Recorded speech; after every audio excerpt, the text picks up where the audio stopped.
It's my privilege to give this talk here today in order to inspire, in order to elucidate and encourage according to the teachings of the Buddha. I travel to many countries in the Western world and also in South and Southeast Asia, teaching Dhamma, teaching Buddhism. But of all of those teachings which people like to hear the most, it must always be those teachings on meditation.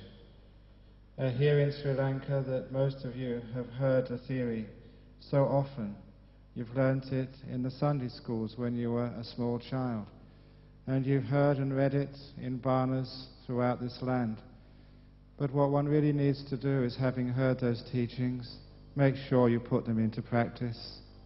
Otherwise, you'll be like that person who I've been describing many times in the talks I've given in Sri Lanka so far during my visit. It's the story of the man from Colombo who went to an expensive restaurant. And the waiter gave him a menu. And the menu was printed on thick card and written in beautiful letters embossed in gold. And the man took the menu. He ate the menu, paid, and went home. And having eaten the menu, paid, and went home, he left the restaurant as hungry as when he first went in. Now that simile means that sometimes we can listen to the Dhamma, we can study the Dhamma. That's just like eating the menu. If we don't look at what that menu is pointing to and order the food and eat that food, then we'll go home from our temples, or we go home after listening to this talk as hungry as when we first came in. So the Dhamma is the menu, and the main course of that menu will always be meditation. And the meditation has always remained at the heart of the teaching of the Buddha. As you all know, the Bodhisattva sat under the Bodhi tree where he became fully enlightened through the practice of meditation. And as upasakas, upasikas, monks and nuns throughout the ages have gained their deep insights and changed their lives, mostly through the practice of meditation, through eating the food rather than reading and studying the menus. There was a disciple of mine in Australia who was born in Sri Lanka, an engineer who migrated to Perth. He was what we call in the West a Wesak Buddhist. In other words, they go to the temple once a year at Wesak, and the rest of the time you would never see them in the temple at all. So he'd come to my temple at Wesak, and that was all. However, he was working in the Department of Minerals and Energy in Western Australia. And he had an Australian boss, who he called the boss from hell. A boss from hell is someone who is always scolding you, always demanding you do more work than anyone could ever perform. And no matter how hard you worked and the quality of work which you did, it was never good enough. He was demanding, angry, and always scolding. He was what we call the boss from hell. And I'm sure that even many people in Sri Lanka have experience of bosses from hell. But the strange thing happened to his boss. In a space of maybe 4 or 5 months, his boss, a Caucasian Australian, changed his character completely. Instead of being harsh and demanding, he became appreciative, soft, and friendly. Now this worker, this Sri Lankan engineer, could do more work and better work with a boss like that. But he couldn't help think, why did that boss change? And so one day, over a cup of tea, he asked his boss, "If you don't mind me asking, sir, you've changed. Now before, if you don't mind me saying, you were very difficult to work with. But now you're such a wonderful boss. What have you done?" And his Caucasian Australian-born boss said, "Well, you know, I found this wonderful temple where I've been practicing meditation every week. And even my wife notices a change in me. I'm a much more peaceful, happy person. I've been learning meditation." "Which temple is that?" said the Sri Lankan man. And he says, "The temple where Ajan Brahm lives." And the Sri Lankan man said, "That's my temple." And it was only when he realized just the treasures which he'd been missing by going just once a year in ceremonial occasions, he realized that the Dhamma of Buddhism was far more than mere rituals and mere faith practices. He saw in an Australian man the effect of only 4 or 5 months of meditation to see how it changed his life. And as a result of that experience, that man now comes every week and meditates. He needed to see the results in somebody else before he appreciated the benefits of such a practice. The practice of learning how to calm your mind, to make it peaceful, to make it still. Because if we learn how to calm our mind down in a good way, it has huge benefits. Not only does it increase one's intelligence.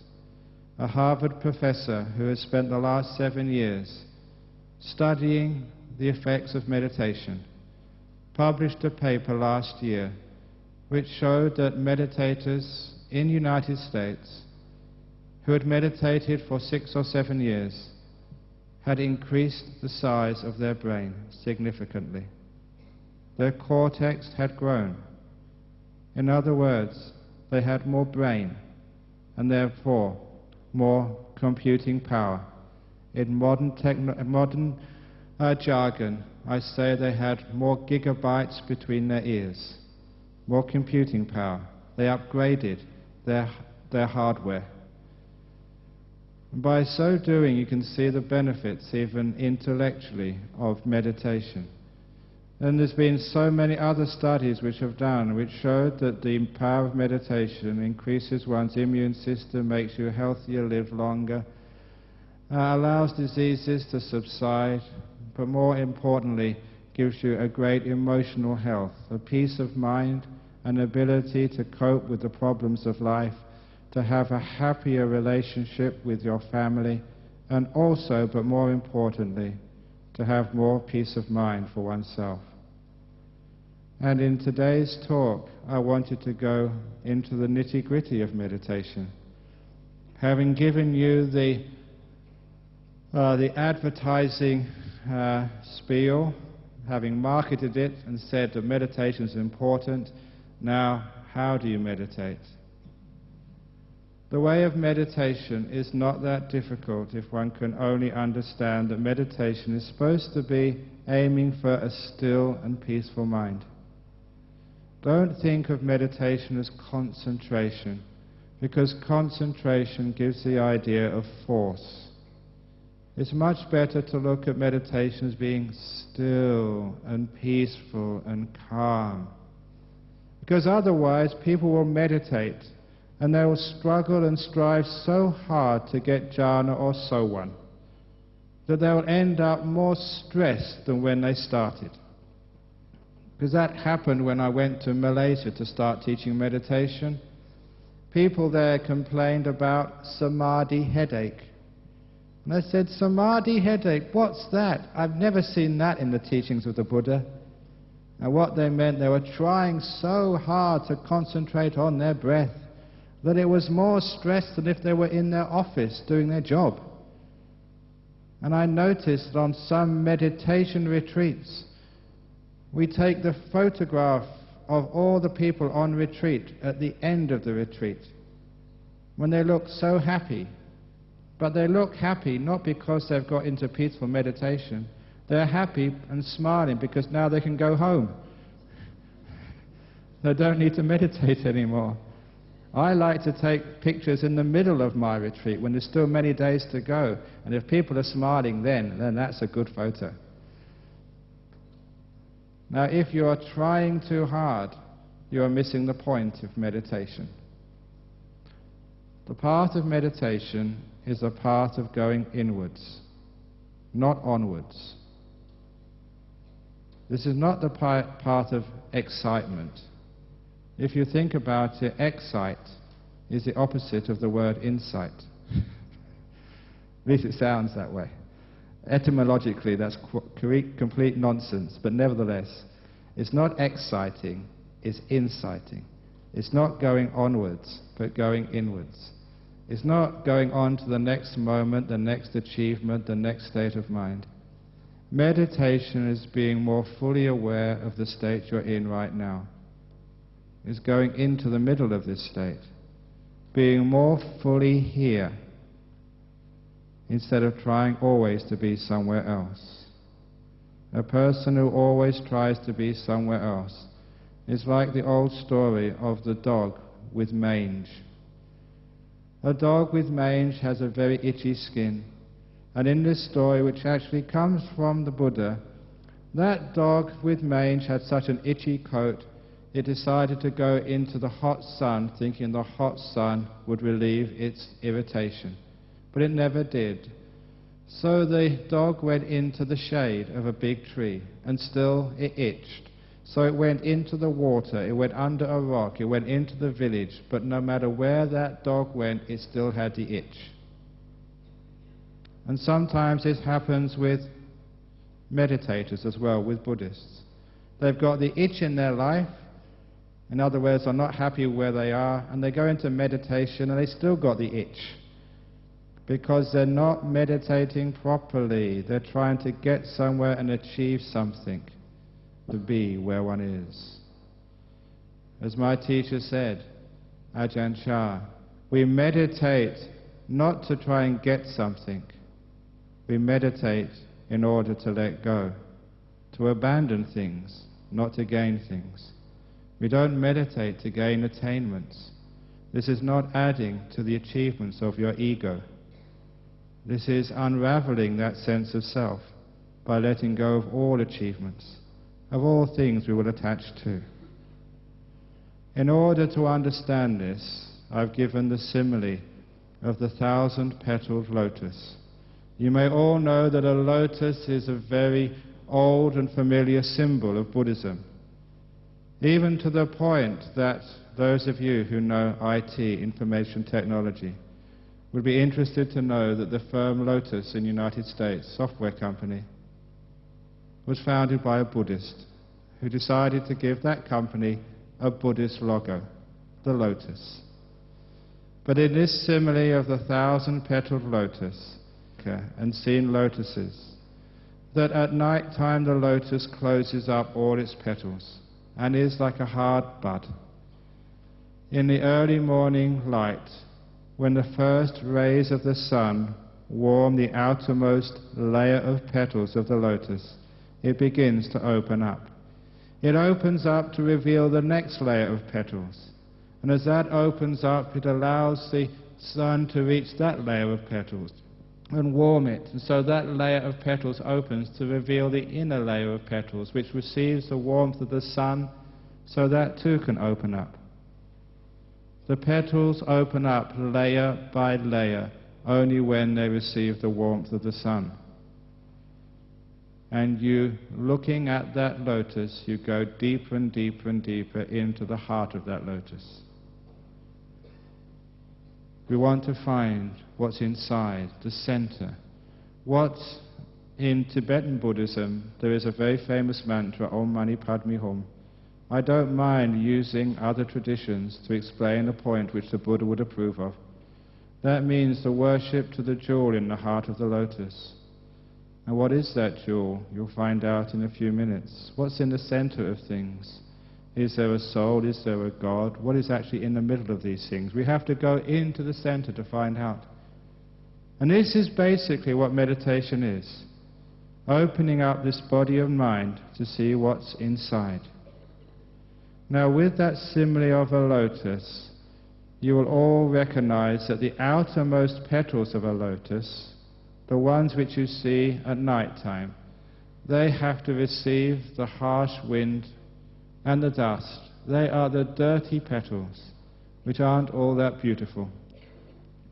But as that lotus opens up, every next layer of petals becomes more pure, more fragrant, and more beautiful. And that's exactly what happens when you meditate. You're opening up the body and the mind. You begin just by focusing on whatever you're experiencing now. It does not matter how rough, how dirty, how unpromising it is. You close your eyes and become aware of whatever you're experiencing, usually your body. Then you go inside of that. First thing we have to enter is time, to go into the middle of time, which is called this present moment. As time opens up like the petals of a lotus to reveal the present moment, just now, the heart of this we call time. Very often that we are so obsessed with our memories of the past and our fears for the future, our plans and our worries, that burdens us so much that we're not really aware of what we're doing now. And part of meditation is abandoning the past and the future for the period of meditation. I don't mean forever. It doesn't mean you're always in the present moment, every moment of your life. If I did that and was always in the present moment, I would have never got on the aircraft to come to Sri Lanka in the first place. That needed a lot of planning. So you are not stupid with your meditation. You are in the present moment when you are meditating, or when you have nothing to do, when you're relaxing and resting. And for those of you who have difficulty letting go of your past and letting go of concern about the future, please understand that the past is done with, it's finished, it cannot be changed. And moreover, you can't be sure exactly what happened in the past. How many of you have had arguments with your family members about who did what and how and when? I have a running argument with my brother about which one of us had a fever when we were young. I know that one of us did have this, I forget what it was, measles or something. And my brother insists he had the measles. I was sure it was me who had the measles. I asked our mother, and our mother said, I don't know which one, but only one of you had it. Because what happens in the past is very often we create the image of the past which we want to believe. Any policeman would know that when you investigate a traffic accident and you interview observers who saw that incident only maybe 15 minutes ago, they will give completely different descriptions of what happened, but they will all be absolutely sure that that's what they saw. We are very selective with what we remember from the past. In Harvard a few years ago, they did this interesting experiment. One of the psychologists went to an unsuspecting student and asked him a simple question such as, which is the way to the philosophy department? And before that student could answer, two men with a big door walked straight between the psychologist and the student. So their conversation was interrupted for a second or two. And once that door had passed between them, they asked the question again, which is the way to the philosophy department? And the student answered. However, what had happened is the first psychologist who asked that question actually carried on with the door behind the door where the student couldn't see him, and a fresh psychologist replaced him.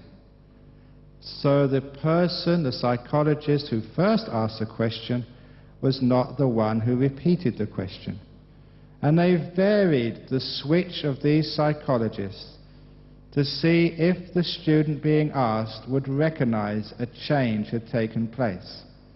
And you would be amazed that sometimes you could have a small Caucasian girl who asked the first question, which is the way to the philosophy department, and she would go with the door being replaced by this huge Afro-American male who asked the second question, where is the philosophy department?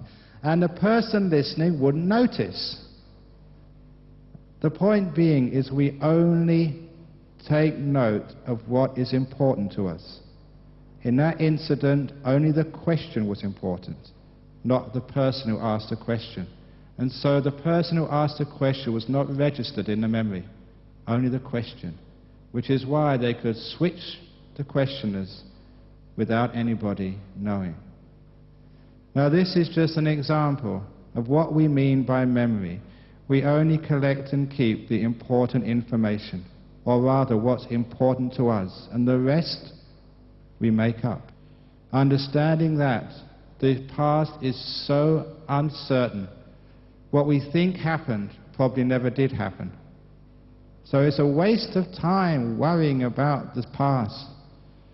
In meditation, we learn how to let it go, to put it aside for the period, so we're not bothered by who said what to whom and how and when.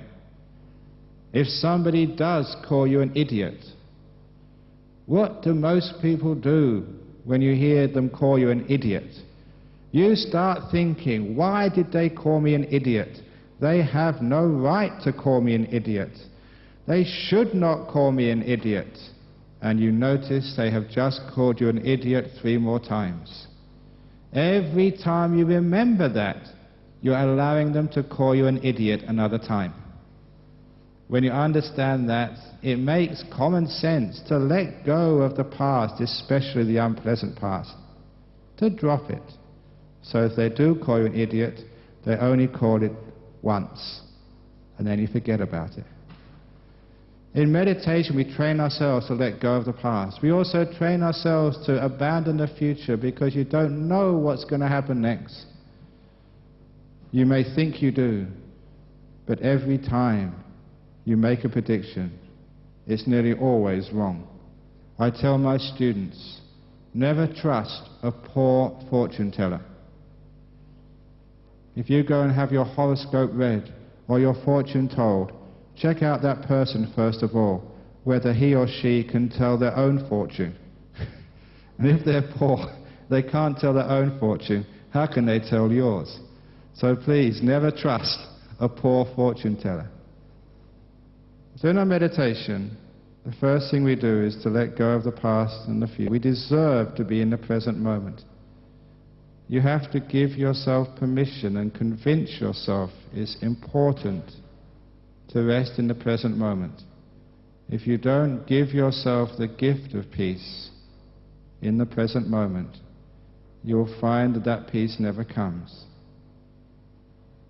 If you think you deserve to always be thinking of the future or worrying about the past, you can never be peaceful in the moment. So value the present moment. Know how important it is. Indeed, the best way to create a good future is to care for the present moment. This is where we put our focus and our energy. We're going into the center of time. And then we go even closer into the center of time to what we call the silent present moment. In other words, we're not talking to ourselves all the time. We're thinking, with ideas, with internal commentary. Because very often that when we experience anything, we always want to give it a name or have a conversation about it or take notes, instead of just knowing, bare awareness in silence. If you want to know what we mean by silence, I want you all to listen to me, at the same time pay attention to what's happening inside of your mind as I speak in a strange manner, because in the middle of my sentences you will notice a number of pauses. In those spaces between my words, what was happening inside your mind? You will find, because you were waiting for me to speak, you were silent. You weren't thinking. You were waiting in the moment alert, awake, mindful. That ability to wait, to not interfere with the process of information as it comes to you, is what we mean by going into the silence. It's the next layer of petals which we open up, because in the middle of the present moment, if you go more fully into the moment, there you will find the silence. If you go even further into the silence, you stay with the silence long enough. It's a strange thing, but for most people, in the middle of the silence, they start to become aware of their breath. Naturally, you don't even need to say, I am now going to watch my breath. You just wait in the present moment, and the breath comes up from within the middle. Like a lotus petal opening up, you see what's inside. The reason this happens, just like a lotus, the sun keeps shining on it long enough, the petals open up. Your still mindfulness stays on this silent present moment long enough, and from within that opens up to see the breath. By watching the breath, I just mean the feeling of the breath as it comes in and goes out. If you follow this method of meditation based on the 1,000-petal lotus, you find you don't do anything. You don't choose to move from one object of meditation to the next. It happens naturally, just like the lotus petals open up in natural course according to how much sun reaches them. And this is what happens as the breath arrives. And when you're watching the breath, again, your job is just to keep still.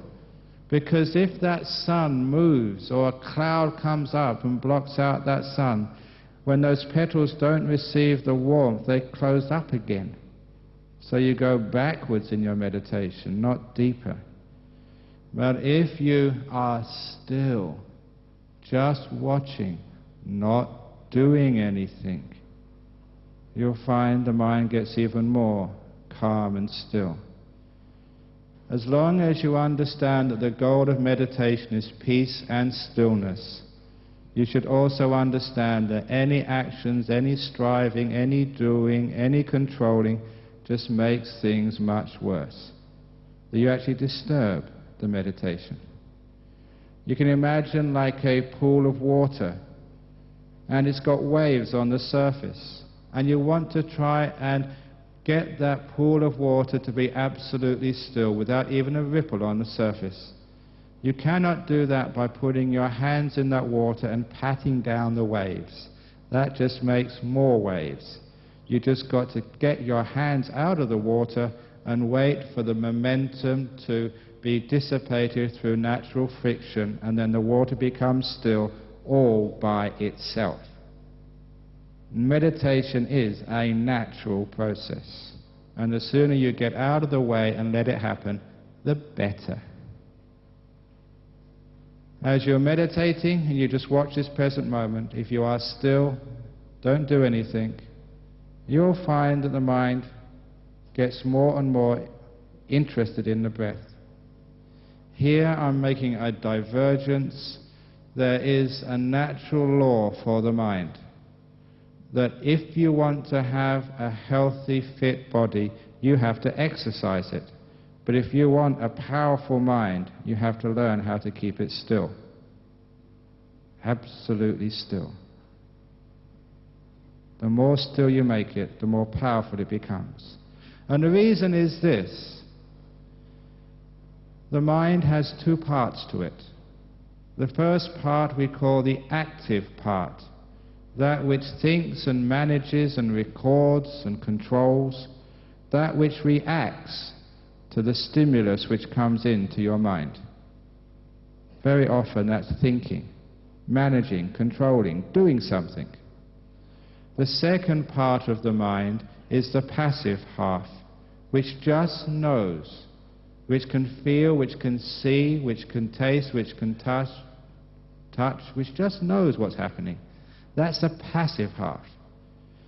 Now, because most of the energy of our life force goes into the active part of the mind, We're always doing something, thinking something, managing it, getting rid of, controlling, craving, attaching, doing something or other. Because we're doing so much, our mind, or rather the passive mind, has hardly got any energy at all. We're starved of passive mind energy, which is why we're getting very dull and we don't see very clearly. When you subdue the active mind, when you don't do things, when you create stillness in the mind, the energies start to flow into the passive mind. They're not being used up in thinking and controlling, in commentating, in doing things, and all that energy is now flowing into bare awareness, into the passive part of the mind. Anyone who has followed these instructions, you will notice that the mind gets more and more awake, more and more powerful, more mindful. It gets stronger. It's like turning up the power source in the mind, turning it up from us being a small flashlight to a big headlight to being a huge searchlight, to being so strong that whatever you see, you can see very deeply and very clearly. And you feel that energy and the power. And it all comes from diverting the energy of the mind from the doer, the manager, the controller, into stillness, into the passive mind. Now this is where, in meditation, what we call the piti sukha, the joy, comes up. Because an energetic mind is a happy mind. A dull mind is a depressed mind. And much of the cause for modern day depression comes from a mind which has been starved of energy, all going into doing so much, controlling so much, managing so much, working so hard, making so many decisions, that our mind is tired. And if you could only give yourself more moments of stillness and allow the energies to flow into passive awareness rather than active managing, you'll find all those energies come back and your mind wakes up, becomes alert, perceptive, and also happy. Because when the mind energizes, you get this beautiful happiness. As you go into the breath, you don't need to do anything or go anywhere, remember, that's going in the opposite direction of meditation. You go into the breath, and you come to the stage after the full awareness of the breath I call the beautiful breath or the delightful breath. This is a great stage in meditation which I am very happy to see people reach. They're meditating and it becomes naturally delightful. They're sitting there watching the breath go in and go out with a smile on their face. And they're so happy to do it. And meditation becomes a joy, not a chore. And people love meditating when they get to that stage. And sometimes on meditation retreats, they keep on meditating for hour after hour after hour, not because they're struggling or striving, but because they're having a good time. They're enjoying themselves. They're starting to experience the piti sukha, the joy of a still mind. And the energy is starting to flow. So in the middle of the breath, you'll find the full awareness of the breath. In the middle of the full awareness, you'll find the beautiful breath, the delightful breath. Back to the simile of the lotus opening up. As you go deeper and deeper into the lotus, the petals become more beautiful and more fragrant, and more delicate too. That's the nature of any flower. And you're reaching the petals of the lotus that is your body and mind. And as you keep going inwards, never onwards, don't go to the next stage, go deeper into this stage you're experiencing now. You'll find in the middle of that beautiful breath comes this wonderful stage called the nimitta, this light which appears in the mind from within the middle of the beautiful breath. That light which comes up in the mind, what in the ancient Buddhist text called the nimitta, what meditators, many meditators experience, is like a flashlight put in the front of your face, or a car headlight, or like a moon, a full moon on a Poya day. This beautiful light which comes. When that light first came up in my meditation, I hadn't got a clue what it was. Now I know, after many, many years and investigations, what that light is a reflection of your mind, of your chitta. Just in the same way that you look in a mirror in the morning and you see your face, in the same way, at this stage of meditation, it's as if you're looking directly at your mind, your chitta, with the other 5 senses completely disappeared. Those are the outer petals which have now opened, and you're going deeper inside of yourself, finding out what this mind truly is. It appears as a light, first of all. And by this stage, it's a very beautiful light. To get to that stage of nimitta, if you are with the breath, you don't need to go on to any other objects. Don't try and get rid of that breath to go somewhere else. Just go deeper in. Stay with that breath. Go into it. Go into its middle. Be more deeply where you are. Don't try to get anywhere else. No expectations. No moving somewhere else. Being still, going inwards. And there you will find the nimitta. When that nimitta comes up, it's very exciting because it's very powerful and beautiful. You do get enormous happiness at this stage. And again, when meditators get to the nimitta stage, the real nimitta stage, I'm even more impressed by them, because at this stage they're really having a good time. Sometimes those nimittas get so strong, you get so much bliss, so much happiness inside, that I say from experience that the bliss of such meditation is better than sexual orgasm. 35 years ago, before I was a monk, I had a girlfriend, living with her. So I know what I'm talking about. And the bliss of meditation is better than that. And when I tell people that, they get very interested in meditation. There's a payoff there. And don't think that, oh, such a happiness, such a bliss is a danger for Buddhists. We're supposed to be detached. Because the Buddha went on record in the suttas as saying, monks, nuns, upasakas, upasikas, do not be afraid of such pleasure. Develop it, make much of it, follow it. Such as in the Malunkyaputta Sutta, number 64 of the Majjhima Nikaya, Nat bayitabang, don't be afraid. Ase witabang, bahulikata-bang, bawetabang. It should be followed, made much of, developed. Because if you do indulge in those sorts of pleasures of the mind, especially if you indulge in the pleasures coming next of the deep meditations of jhanas, which are right in the center of the nimitta. If you indulge in the jhanas, the Buddha said in the Pasadika Sutra of the Digha Nikaya, you can only expect one of 4 things. What you can expect is Sowan, Sakadagami, Anagami, or Arahat. Please look it up for yourself in the Pasadika Sutta. This is what happens if you start to indulge in those sorts of pleasures. It's not something negative, but entirely positive. The attainments of Magga and Phala, which all of you are aspiring for, happen if you indulge in the pleasures of the mind. That's why the Buddha once said, this path of meditation is not a path of groaning, where you groan and moan. The path of meditation is a happy path.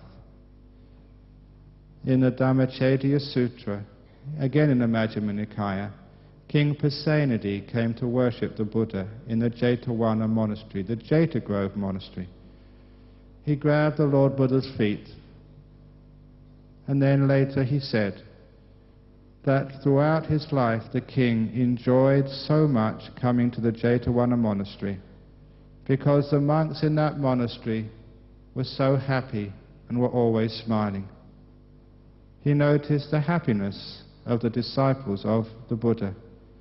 And the Buddha replied, yes, great king, that's what you can expect when people develop meditation and they gain Maggaphala. They gain happiness. The more close you come to ending suffering, the happier and the more peaceful and the wiser you are.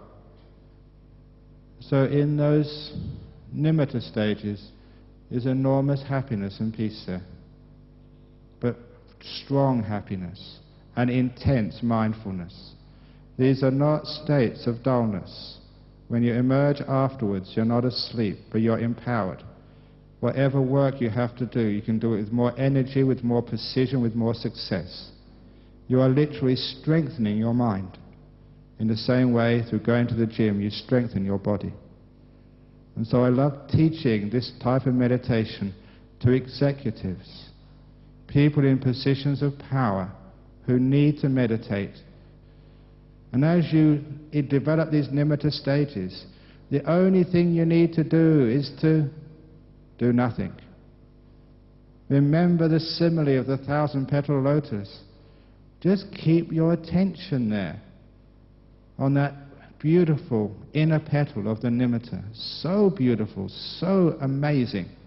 You just don't move. In other words, your mindfulness becomes even more still. As your mindfulness becomes even more still and that stillness grows in intensity, so does the brilliance of that light. The Buddha said, Pabasarang Chitang, the radiant mind. That's what he was referring to. The nimitta stage, where the mind becomes luminous, radiant, amazingly powerful. And now you're experiencing that for yourself. And as you become more and more still, that beautiful, beautiful mind, that nimitta in front of you gets more stable, more brilliant, until it gets so strong it sucks you in. As you enter that nimitta, or rather sometimes it appears that it's enveloping you, you go to the stages of jhana, what the Buddha calls samma samadhi, the eighth factor of the Noble Eightfold Path. It's what you are supposed to be doing. It's the path which the Buddha followed under the Bodhi tree. It's what he said beforehand in the Mahasatthika Sutra. Perhaps these jhanas are the path to Bodhi, enlightenment. Yes, he said, they are the path to Bodhi. The Buddha taught the jhanas as the only meditation he recommended. That's in the Ganaka Moggallana Sutra. The only meditation which the Lord Buddha recommended is these 4 jhanas. And that's how you get there. But you don't do anything. These are states of deep stillness, deep power, deep energy, where you've left the world of the 5 senses, you've left all thinking, and now you're in the mind. Powerful, deep bliss, but very, very still. In that first jhana, the mind is only aware of one thing, which is bliss. A piti sukha of a certain flavor. It's a piti sukha, the bliss which happens because the 5 senses in the body have faded away. They're not there anymore. They're gone. That's the cause of the happiness. Later on, you look back and say, that's what the Buddha meant by the body and the 5 senses being dukkha, being suffering. Because when they've gone, there's huge relief. In the first jhana, there is still what I call the wobble. The mind holds on to that bliss. And because it holds on, the bliss is slightly unstable. And it's as if the mindfulness moves away. But the bliss is so strong, it pulls you back in again. The going back in is what we mean by vitaka. Holding on is vichara. This is sub-verbal. You're not thinking anymore. You're not giving any instructions. This is an automatic process of the mind. Nor can you hear any sounds outside. Once there was this young novice in our monastery in Thailand who was listening to a long discourse of our master Ajan Chah, which went on for hour after hour after hour. And he kept on thinking, I'm only a small novice, I need to go to bed. When is Ajahn Chah going to stop? When is he going to stop? When is he going to stop? He kept thinking this, when is he going to stop, again and again and again. And after half an hour of this, or 45 minutes of this little novice changed his inner conversation. Instead of, when is Ajan Chah going to stop, he thought, when am I going to stop? And that's when he stopped. When he opened his eyes, many hours later, it was early in the morning. Ajan Chah and the rest of the monks had left a long time ago. He'd sat there and gone into a deep meditation, and hadn't heard the chanting to finish the discourse, hadn't heard the monks get up and go. He was in a deep meditation, a jhana. That's what happens in a jhana. You sit there and you can't hear anything going on outside of you. You can't even feel if people pick you up and put you somewhere else. The five senses are not available to your consciousness anymore. You just got the sixth sense, the mind. You don't come out of one jhana and then go into a next jhana. You just go deeper in all the time. The second jhana is just a refinement of the first jhana. It's just that vitaka vichara disappears. The mind by itself doesn't need to hold that piti sukha anymore. It lets go that last step and doesn't do anything. And the second jhana is where you have such a stillness of the mind that nothing moves at all. That's what samadhi means. The second jhana is the fulfillment of samadhi. And the happiness and bliss is the bliss born of such stillness, of nothing moving anymore. Strange state where you're perfectly aware, incredibly powerful, blissful, but nothing is moving. Like a rock, like a diamond, everything is incredibly still. And you can't move anything either. It's just still, that's all. As you go deeper into the second jhana, the third jhana is in the middle of the second jhana, where some of the bliss fades away. The piti part, leaving only the sukha part. And as you go deeper into that third jhana, you get to the fourth jhana, where the sukha part disappears. And you've got this incredible peace. The fourth jhana, you're just watching peace, unmoving, unwavering, for many hours. This is going deeper into that lotus, just like those innermost petals. The second jhana happens when the first jhana petals open out, and there inside you see the second jhana. As the second jhana opens out, there inside you see the third. As the third jhana opens out, there inside you see the fourth. If you really want to, you can go further into the arupa states. But not absolutely necessary, because even from that state, those arupa petals, according to this metaphor, are so thin, so transparent, so delicate, that most people can see through them, to see what's in the center of everything, the jewel in the heart of the lotus. Because what's in the center of things? The heart of you, the mind and the body. Why are you going in?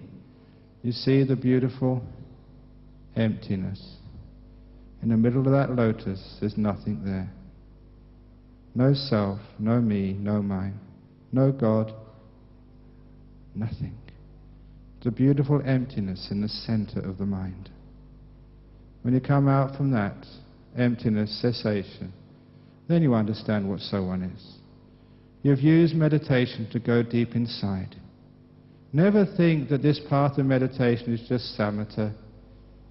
It is by calming the mind that we get insight. It is by deep stillness that we have deep seeing. We have to find out what's in the center, and this is how we find out, by going deeply inside, deeply within. For those people who still think that you do need to somehow turn to vipassana, that's misunderstanding the simile of this lotus. Just like the Buddha said, Nati janang apanyasa panya nati ajayato yam hi janang chapanya cha sawe nibbana santike, which is verse 372 of the Dhammapada. which says there is no jhana without wisdom, which is why I'm giving this wisdom to you now, so you understand the path into jhanas and what you need to not do, but not do, to still let go, be peaceful. But also, second line, there is no wisdom without jhanas. You can't get insight, the real deep insights, without going at least that deep into the center of things. But in the one who has jhana and wisdom, yam hi jhanang cha panya cha, sawe nibbana santike, only then are they in the presence of nibbana. When you get close to these jhanas, then you understand what nibbana is.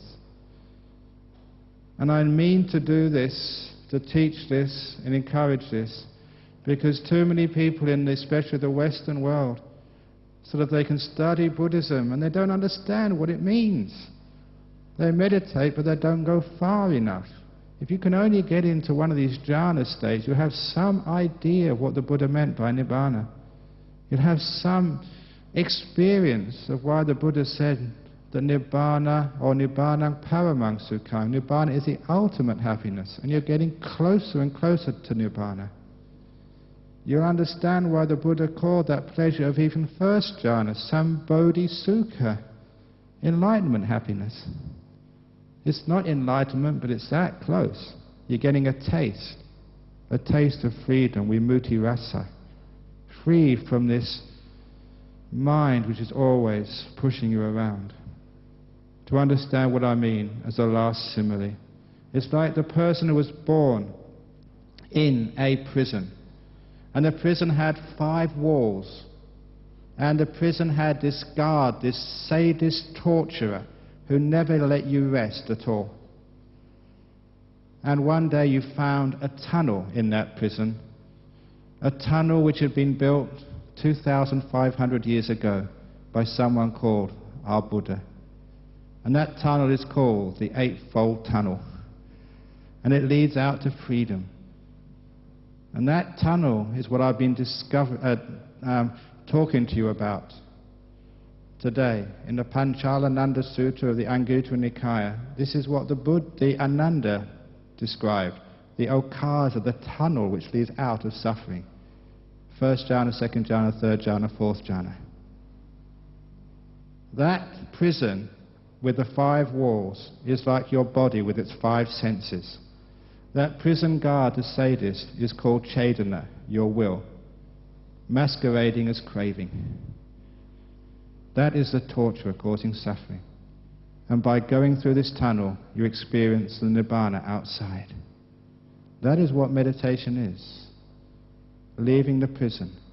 But unless you've gone outside of prison once, you don't know what prison is, and you take this prison to be wonderful, beautiful, lovely, delightful. So today I've talked about the benefits of meditation, and I've also talked about the path of meditation. There are many other instructions you could give, but today I focused on the inward path, going in and in and in. Experience deeper peace, deeper happiness, deeper bliss, and deeper wisdom as you go. The path of serenity and insight, together powerful, developing a deeper understanding of what the Buddha truly meant by the path of meditation. And I thank you for listening today.